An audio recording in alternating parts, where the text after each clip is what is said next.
আমরা আগে টেলিভিশন খুললে দেখতে পারতাম কেমন করে কুমড়ো দিয়ে বেগুনি বানানো যায়, ঠিক না বেঠে? আমরা কাঁচামরিচ কেমন করে শুকিয়ে রেখে বর্ষাকালে ভিজাইলে আবার জেতা হয়ে যায় জানতে পারতাম।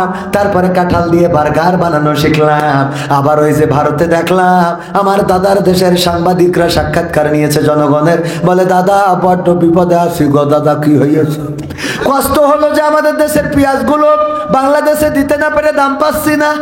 দেখেছেন না দাদা, বড্ড কষ্টে আছি, আমাদের দেশে তো পেঁয়াজগুলো মানুষ কিনছে না, আগে বাংলাদেশে বেশি তো পেট চালাতাম, এখন বাংলাদেশেই তো দিতে পারছি না, ভোমরা বর্ডার দিয়ে ঢুকতো, এখন তো সেটাও ঢুকছে না দাদা, ঠিক না বেঠে?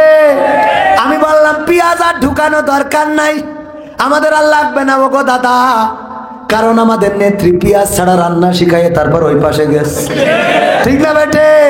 পেঁয়াজ ছাড়া রান্না আমরা জানি, সুতরাং আমাদের আর ওই আমাদের ওই যে পেঁয়াজ দিবা না ওই ভাই দেখায় লাভ নাই।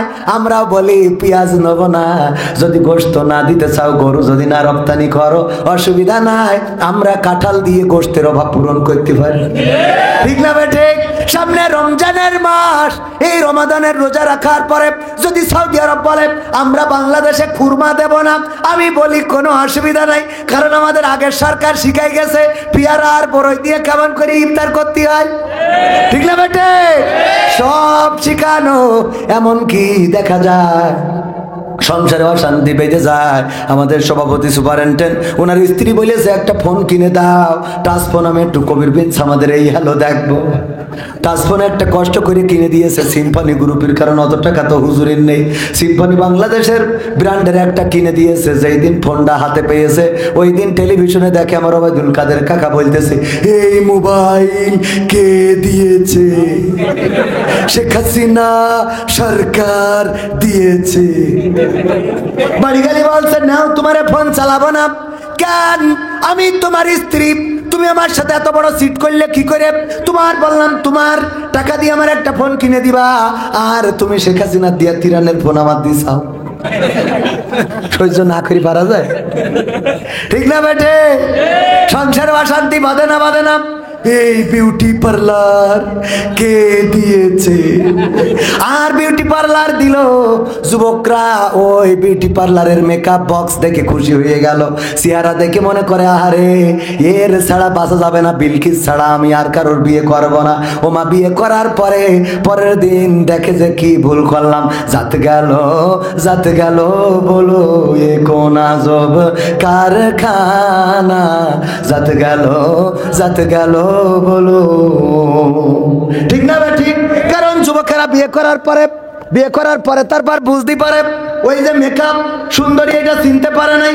বিয়ে করার পরে যখন দেখে মেকআপ সুন্দরী খুবই বেকায়দা অবস্থা, পরের দিন যেয়ে সাতক্ষীরায় বিউটি পার্লারের মালিকের একটা আইফোন 16 প্রো ম্যাক্স গিফট করিয়েছে।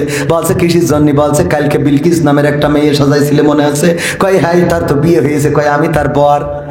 ও বিলকিসের পর আপনি তো আইফোন 16 প্রো ম্যাক্স কিসের জন্য? আমি খুশি হয়ে আপনার দিছি। আলহামদুলিল্লাহ ভাই, আপনার জন্য আরো 3টা বিয়ে হয়। কি খুশি! আইফোন 16 প্রো ম্যাক্স দাম কত? 2 লাখ টাকার উপরে। এত বড় ফোন বউ সাজাই দেওয়ার কারণে দিয়েছে। ব্যাস ফোন দিয়ে চলে এসেছে।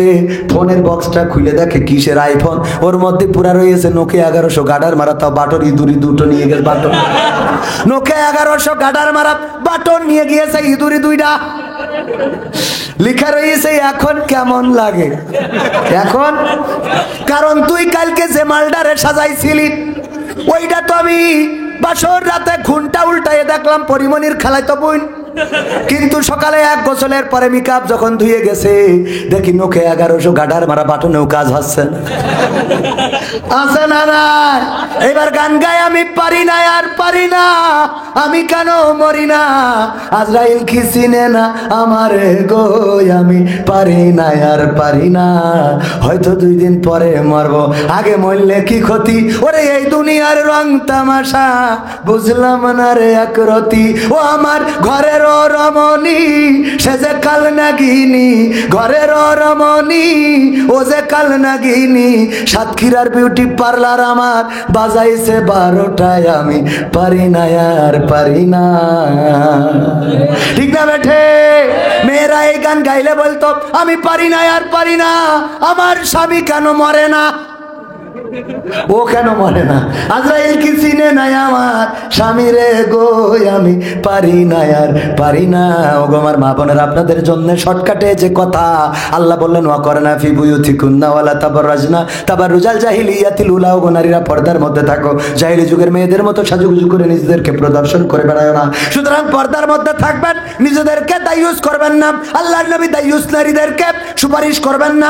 নবীর কন্যাকে পর্যন্ত আল্লাহর নবী ওয়ার্নিং দিয়ে বলেছেন তোমার গায়ের রং দুনিয়ার কোন মানুষ যদি দেখে ফেলতো, আমি নবী মুহাম্মদ পরকালের ময়দানে তুমি আমার কন্যা ফাতেমা এই পরিচয়টা দিতাম না। আল্লাহর নবী যদি তার কন্যা ফাতেমা রাদিয়াল্লাহু তাআলা আনহার গায়ের রং পৃথিবীর মানুষ দেখলে পরিচয় দিতে না চায়, তাইলে আপনার রং যদি দুনিয়ার মানুষ দেখে আল্লাহর নবী উম্মত বলে কি পরিচয় দিতে চাইবে? সুতরাং পর্দার মধ্যে থাকবেন। আমার যুবকেরা দাড়ি রাখবেন, নামাজ পড়বেন, টুপি পরবেন। আমার যুবকেরা টাকনুর উপরে কাপড় পরবেন, সৎ কাজের আদেশ দেবেন, অসৎ কাজে নিষেধ করবেন। মনে থাকবে ইনশাআল্লাহ? মনে কি থাকবে? আজকের আলোচনা আমি নিয়েছিলাম রমজান নিয়ে আলোচনা করব। রোজার মাসের বরকত, ফজিলত, রহমত, নাজাত এগুলো শোনার জানার দরকার আছে না নাই? প্রতিটা রমজানে আপনারা মসজিদে চলে যাবেন সকাল করে, ইশার আজান হয়ে যাবে, যতক্ষণ পর্যন্ত তারাবি শুরু না হয় ইমামদেরকে রমজানের ফজিলত নিয়ে আলোচনা করতে বলবেন। কারণ ওই রমজানের মাসে যত মসজিদে থাকবেন সওয়াব দিবেন কে? যত ভালো কাজ করবেন সওয়াব দিবেন কে? গত রমজানে যারা চিন্তা করেছিল এই রমজানের রোজা রাখবে, এমন অনেক মানুষ আছে তারা কবরে আছে। বলেন ঠিক কি না? আল্লাহ আমাদের রমজানের প্রস্তুতি নেওয়ার তৌফিক দান করুন। আমাদের নেতা, আমাদের রাহবার, এই জাতীয় নেতাদের দরকার আছে না নাই?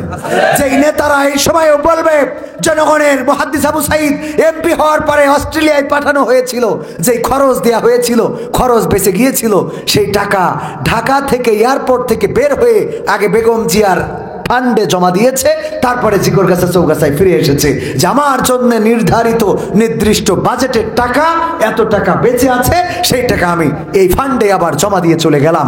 আর আমার দেশে এখন নেতারা নির্বাচিত হয় আঙ্গুল ফুলে কলা গাছ নয়, আঙ্গুল ফুলে বট গাছে রূপান্তরিত হয়। কারণ কলা গাছের একটা লিমিট থাকে, যেই লিমিটের বাইরে কলা গাছ আর মোটা হয় না। বলেন ঠিক কিনা? আর যখন আঙ্গুল ফুলে কলা গাছ বট গাছ হয়, এদের অবস্থাটা কেমন? বট গাছের যদি সুযোগ দেন ও এখান থেকে শিকড় ছাড়তে ছাড়তে সাতক্ষীরা শহরে চলে যাবে। ঠিক না বে ঠিক? তো নেতা যারা হয়েছে তাদের শিকড় খুঁজে দেখেন। কানাডায় বেগম পাড়ায় বাড়ি, সুইজারল্যান্ডের সুইস ব্যাংকে টাকা, ছেলে থাকে আমেরিকা, মেয়ে পড়ে লন্ডনে, চিকিৎসা নেয় সিঙ্গাপুর মাউন্ট এলিজাবেথে, বেড়াতে যায় থাইল্যান্ডে, তারপরে বুর্জ খলিফায় আছে তার ফ্ল্যাট, মালয়েশিয়া সিঙ্গাপুরে আছে সম্পদ। এই দেশে কিছুই নাই, বটের মতো খালি গাছটা আছে, সংসদে বসে লিকচার মারে, আর শিকড়গুলো সব দেশের বাইরে ছড়িয়ে দিয়েছে। বলেন ঠিক কিনা?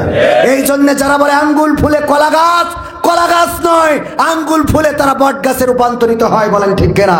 এমন বট গাছ আগামীতে নেতৃত্বে আসুক, এটা কি আপনারা চান?